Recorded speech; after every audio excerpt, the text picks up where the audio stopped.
à l'atelier Monnier. Menuisier en siège, meilleur ouvrier de France et EPV.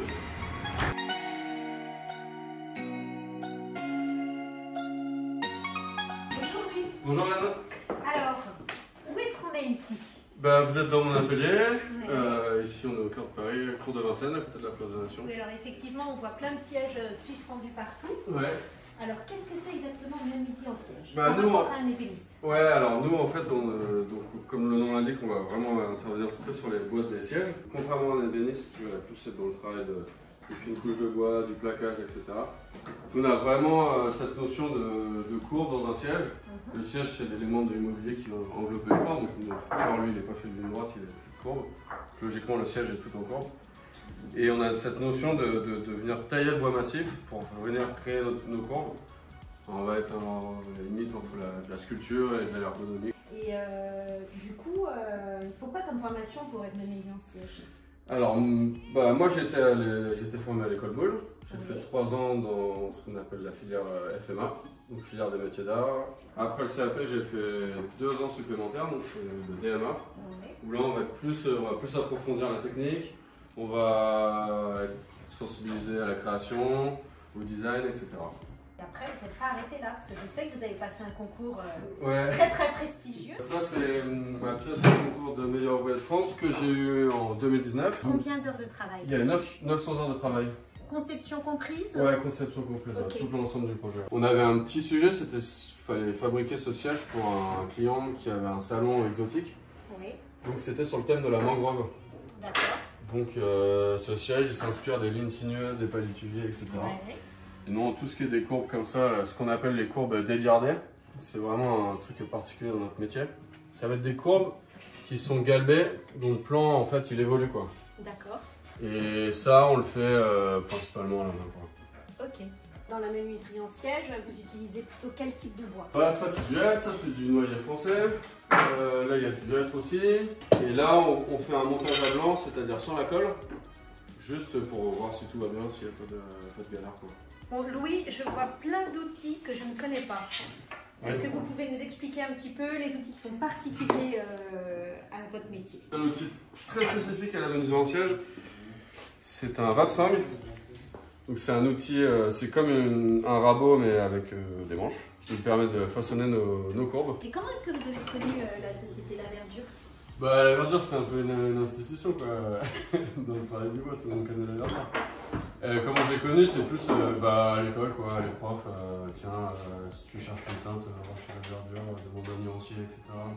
Donc, ouais, en fait, c'est vraiment de l'école, quoi, ça fait partie de l'apprentissage, quoi. Est-ce qu'il y a un projet qui vous a marqué dans toute votre carrière, qui est relativement jeune, hein, ouais, il y a 2 ans, j'ai fait la reproduction d'un lit à la turque de Jean-Baptiste Sillard, qui est au Getty Museum à Los Angeles. Ok. Est-ce qu'on peut aller voir les machines? Ouais, bien sûr, ouais. Valentin, qu'est-ce que vous êtes en train de faire là sur cette machine? Alors là, on a fait un montage en fait, donc on a besoin, donc c'est pour un prototype de siège en fait qui nous a été demandé par un designer. On a besoin en fait de retailler en fait des tourillons à l'aide d'un outil conique. Donc en fait le but de nos usinages en fait ça va être de sortir nos pièces en fait comme ça, donc avec le diamètre extérieur qui nous intéresse et venir usiner les intérieurs. Vous travaillez à l'atelier Monnier depuis combien de temps? Là ça fera 2 ans au mois de juin. Là. Ok. Bastien, Bonjour. Bonjour. Donc vous êtes stagiaire? Oui. Qu'est-ce que vous avez comme formation? Alors j'ai tout d'abord fait FMA à l'école Boulle et là maintenant je suis en première année de DNMAT, du coup toujours à l'école Boulle, en atelier de menuiserie en siège. Et là vous faites un stage de combien de temps? Là je fais un stage de 2 semaines dans l'atelier, du coup je voulais savoir tout d'abord si dans le monde du travail l'atelier me plaisait vraiment. D'accord. Et pour l'instant j'ai déjà fait 1 semaine, du coup je suis très content et je continue cette semaine encore. Merci. Et donc, Clémence, deuxième stagiaire. Oui, c'est ça. Mais moi, je ne suis pas stagiaire en première année comme Bastien. Je suis stagiaire pendant 1 an. Donc moi, je suis arrivée en septembre ici. Et en fait, j'ai découvert le prix savoir-faire en transmission. Qu'est-ce que c'est ce prix? C'est un prix de la ville de Paris qui permet d'être 1 an dans un atelier de métier d'art à Paris.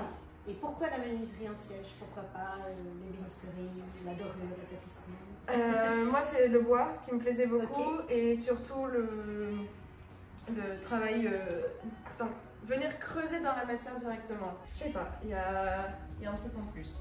Ok, merci. Merci à vous. Louis, est-ce qu'il y a des produits indispensables dont vous ne pourriez pas vous passer dans votre métier? Bah ouais, sans hésiter, la colle. Ouais. Pour tous nos collages de siège. On passe notre vie à faire des collages, donc indispensable. Ok. Et puis aussi, bah, je dirais le papier de verre aussi. Ouais. Donc on se fournit bien évidemment chez la Verdure. Donc on a des papiers de verre pour nos ponceuses rotatives. Et Ouais. puis bah, sinon on utilise pas mal voilà, le petit 3M friquette qui va bien toujours chez la Verdure. Ok, super. C'est bien d'être fidèle. Un petit mot pour la fin. Et ben je vous donne rendez-vous à toutes et à tous au Salon Révélation, donc du 9 au 12 juin au Grand Palais Éphémère, où on vous présentera nos sièges les plus farfelus et tordus. Merci beaucoup Louis pour Merci votre appel. Yann. Merci.